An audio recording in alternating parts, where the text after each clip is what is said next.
All right, I've been wanting to make this video for some time, and I thought this being Veterans Day, at least the time of this video is going to come out, makes a lot of sense. So first thing I want to say is thank you for your service as we discuss a somewhat heated and debated topic, not just in the garage gym community, but across all sorts of various niches and platforms. In fact, I just saw a video the other day talking about, I think it was like tactical outdoor gear, and some guy was ranting about the same thing on somewhat of I'm going to see here. So I think it's a topic that is long debated. It's certainly one that I've been on both sides on, not just as a consumer, but also creating content and reviewing this home gym equipment space about people that are really passionate about USA made high quality stuff versus say things that are more budget, do the same job and are much less inexpensive. But then I thought I'd share with you guys personally what I noticed from a consumer side, picking up, buying, and also as a content creator, getting stuff in to review for you guys, if I notice any differences at all whatsoever.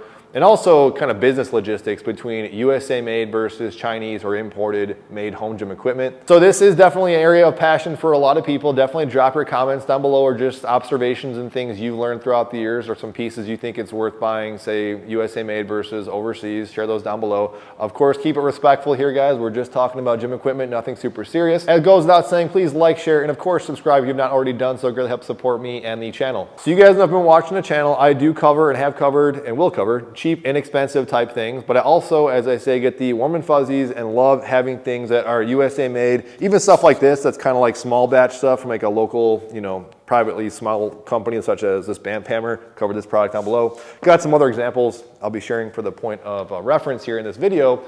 But I hear all sides of the stories as well. So when we talk about things that are on the super cheap budget end, and that's where I think most people do start off when they're in the home gym equipment buying purchase decisions. You want to find things that just get the job done, especially with something as basic as like a barbell or weights, like just find the cheapest thing possible.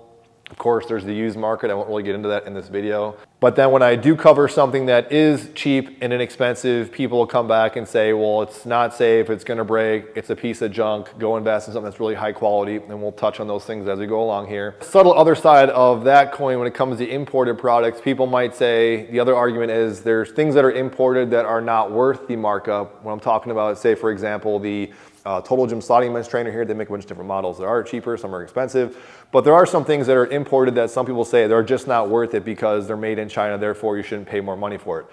Really quick example, that would be something that's a little bit different caveat because there's not many other competitions. There's nothing that is made in the USA, so that's a little different.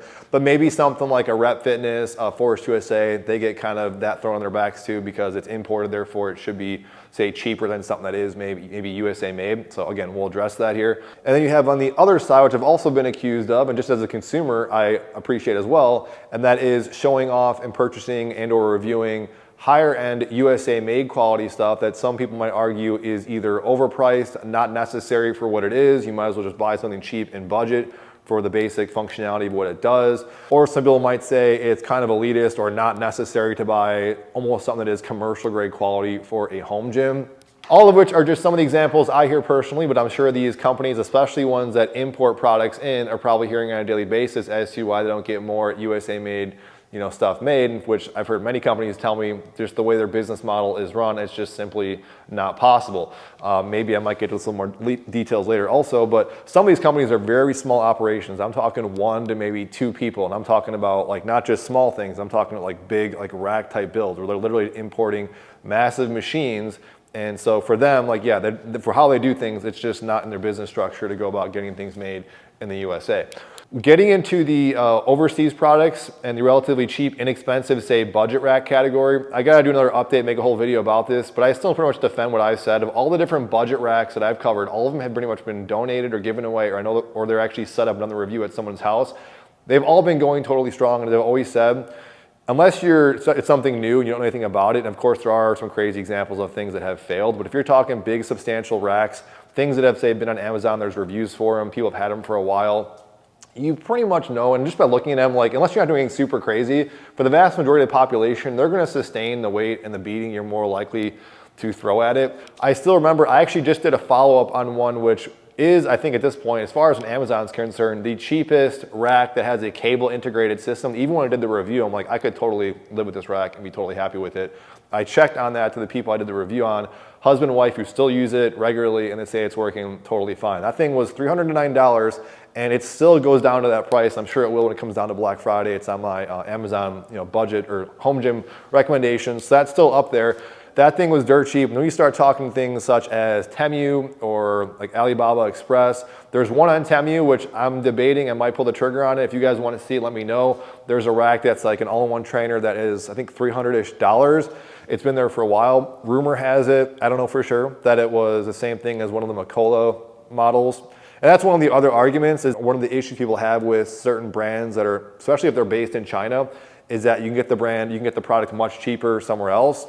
And this is also something that's kind of well known. But what you are kind of paying for, and I think a lot of people do appreciate this, whether you're talking Force USA, Rep Fitness, Fringe Sport, again, pretty much the vast majority of home fitness equipment, is that you're not going to be getting the customer service level. You're not going to be able to pick up the phone and talk to somebody. You're not going to have, say, warranties and like refunds. Just getting in touch with the company is not going to be as feasible, say, as going the dirt cheap option, getting something on, say, Temu.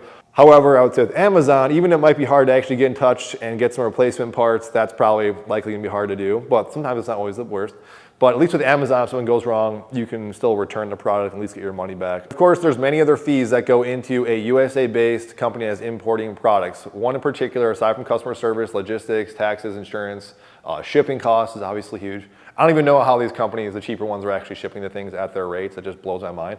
But just the design and ingenuity side and getting things kind of patented and licensed. So you're not going to get the same kind of design quality difference of something that's, say, made in China coming to here. Not to say they couldn't do that, but there's a big thing you notice across a lot of brands. GetRx, Fringe Sport, Rep Fitness, Force USA is huge into it too, is that they like to say it's designed in the USA and then manufactured overseas. In fact, there's a really great interview. A lot of this information I'm thinking of is popping in my head from this interview. I'll link it down below. But it was with PK, the owner from Fringe Sport, and Sean from Crandall Fitness. I actually still have the Crandall Fitness arms. Those things are awesome, very high quality, super robust. But they get into the logistics about making things made in China versus made in the USA. And one of the points they make is that you just can't, the quick turnaround and innovation just is not going to be there. It wouldn't happen if things were not made in China, because the turnaround time is so much easier. Sean from Crandall Fitness talks about just the difficulty trying to find a US manufacturer, trying to kind of work around like the turnaround times, all of that nature. So design and ingenuity, the way we're kind of seeing things kind of come up so fast, that really is because of things being made in China. Now, the subtle pushback that I would have, maybe the consumer might have, is that if you want to see more manufacturing in the United States, which I would of course like to see, is that it's not going to help the matter anymore by buying things that are imported. But I digress. I'm not saying I have a strong stance one versus the other. I understand both sides of the spectrum. Then comparing it to, say, USA made things, that's not really the best comparison, because of course the top of the tier of that mountain is going to be Rogue Fitness. They've been doing it a while. They perfected it. The manufacturing is all dialed down, so their stuff just by default is very great quality, and I think it's kind of worth it when you consider it. But even something like this RM3, I did this unboxing, not a new product at all, but even when I took it out of the box, my kids were just commenting and noticing just how strong and how robust, and the powder coating, the welds, they didn't talk about the welds, but just how heavy duty and just good it looked up close. And then the pushback to that would be, of course, there are things such as Rep Fitness where you're saving a lot more money, very similar quality and design. I mean, even something like these Rep Pepins that are made in China, again, original ones made in Canada, designed, based in Canada, I'm sure a little bit in the United States with these new versions. Despite being made in China, excellent quality up close. I still love holding and picking up these things. So there are some things that are, of course, great that are made overseas that are Chinese-based designs. I think it also depends on the nature of the product and the touch points, things you like. It does seem to be that people do value maybe some USA racks, USA-made barbells, but even like the Chinese-made barbells, I think are all pretty good. Even this simple CAT squat bar I talked about the other day from GetRx, I think it's like $200-ish. It feels great, it looks great, minus a little padding, but that came shipped in a pallet, I said this the other day, with a truck. I don't know how they're making money off that bar. When it comes down to like raw iron type stuff, I do like when stuff just says made in the USA on it. When it comes to just the actual racks, the barbells, even the weight plates, I know that was a big one. People just say a weight is a weight, which is definitely true. And when you're spending sometimes like $100 more on a weight plate just because it says made in the USA, is it really worth it? Some machines and some equipment I think just kind of makes sense. If you're talking about a machine such as the Squat Max, I did a review this the other day, where Titan Fitness makes their other version that's made overseas in China, there's pros and cons of each one. Again, all that was covered in the video. My ultimate summary in that video though was that the new ish-made Squat Max MD made in Wisconsin, in my opinion, it actually wins out for some of the extra functionality features, and what you're paying more, which is I think $200-ish more, all things considered with the accessories. To me, that made more sense because, again, it's made in the USA, supporting USA manufacturing. There are some things this machine can do that the Titan Fitness cannot do, and that really comes down to what it's kind of worth to you. I think we'd all probably agree going and buying something that's made in the USA where the quality is not there and the customer service is not there really does not make sense. And in the same vein, if you're going to go ahead and buy something that is imported, that is maybe a USA-based company that does not have customer service, good customer service, doesn't have good warranties, is not getting back to you, doesn't have good customer support, doesn't actually have a good quality build, but you're saving a little bit of money, or maybe even worse, spending more money, that also doesn't make a whole lot of sense. End of the day though, I'm a consumer like you guys. I'm still picking and choosing where I want. I still do actively search for, probably now more than ever, buying more American, USA made equipment. Might not make a huge dent in things, but I think at the very least, it helps push the needle a little bit more into making more USA-based manufacturing jobs and opportunities and just growth in that sector. They also respect the dignity of all human life, and when it comes down to something as simple and inexpensive as these cheap weight plates that were made in China, I know these were put together by human hardworking hands. I think we all hope and pray that people that are making these things are getting their just due and are in good working conditions. If that is not the case, I don't really want to support that. I think I'm going to end it with that, so let me know your comments down below in the description box, and thank you to all the veterans out there for your service. That's all.